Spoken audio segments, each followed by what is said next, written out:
This is a church. For many, it means different things: safety, home, warmth, faith, protection. But for you, it means two things: salvation and destruction. It's New Year's Eve. The love of your life stands before you. They and you are from different worlds, two social circles that don't usually meet up. You decide to perform a ritual that will allow you to see the future, up to a year at most, to decide that your best course of action. For a price. You know, I originally was going to hold off on doing this particular ritual until next year, January 1st specifically, as it would have been too late for you all to perform the ritual itself. This is also going to be a short ritual, as not a lot is needed for it to work. This is the New Year's ritual, or Year Walk. For those that don't know, Year Walk, or this word that I refuse to butcher, is a ritual that will allow you to see visions of the future on how the next year will go. It's also a game that came out in 2013. It also gives you a decent amount of information on the ritual itself without really telling you the steps needed. Which, after playing the game and looking it up, I consider a bit of a good thing. Play the game too, if you haven't. It's actually fairly decent. However, before we begin, there is one thing I need to make clear. The name of the game here isn't Do You Wish to See the Future, as one would suspect.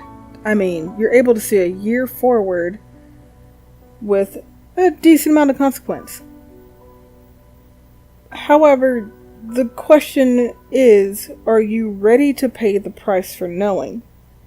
Now, the game itself brought the ritual to my attention, and I found myself fascinated as I learned more about it. Most because it's the one ritual I've come across where your religion, regardless of what it is, protects you from the spirits you come across during the duration of the ritual itself. Or at least, that's how I interpreted it.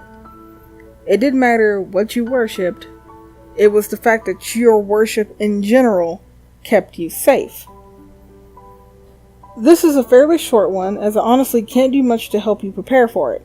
I can tell you to better your mental focus, to bring something along, to be prepared for the storm ahead, like bring a flashlight or something. And it could do fuck all to legitimately keep you safe. You could be eaten by a Huldra, or drowned by the Brook Horse. You could see the future, or fail to. I honestly don't know. But what I do know is that upon starting and or the completion of the ritual, your chances of returning unscathed in some way are nil. If you do this ritual, you are fucked. There is no ifs, ands, or buts about it. But I'll do what I can to help you out. Now, the ritual to start off with is actually fairly simple. Like, stupidly simple.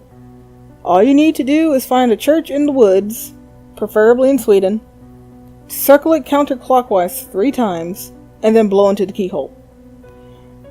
Doing this would temporarily detach your faith from you, so you'll be easy pickings for the spirits that lurk just outside of the protection you gave up.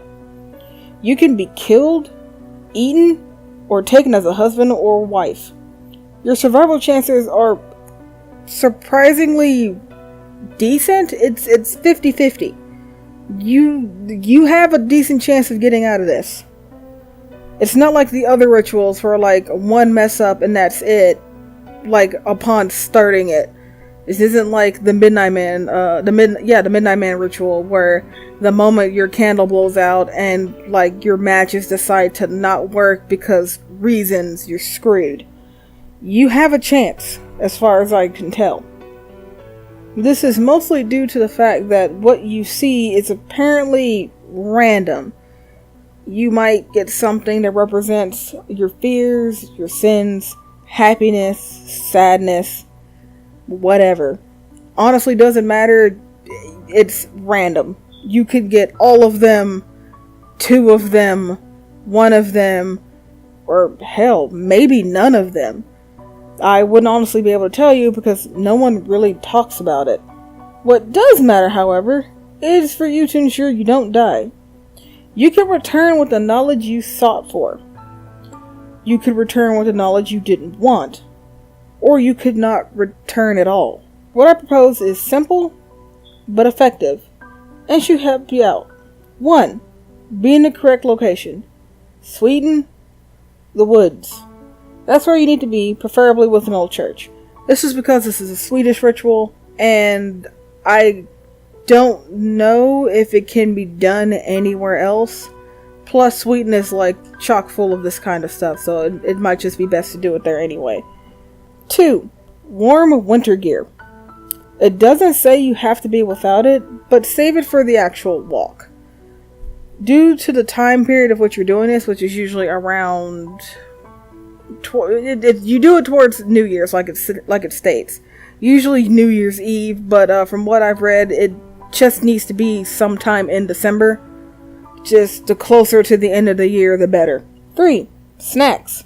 You are not allowed to eat for the duration of the day until midnight, because that's when you're supposed to head out to do the walk. It's like midnight straight up.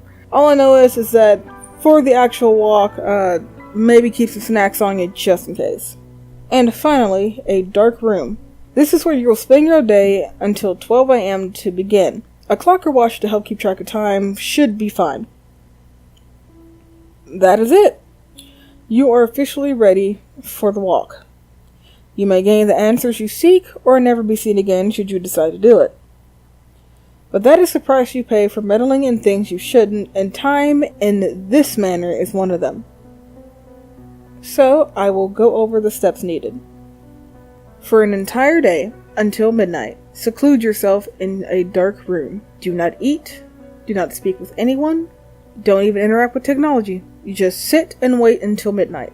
Once the clock strikes 12, you go to a church, circle it counterclockwise 3 times, and then blow into the keyhole. From there, I don't know what will happen. Regardless, I wish you luck in your future endeavors. Have a happy Halloween.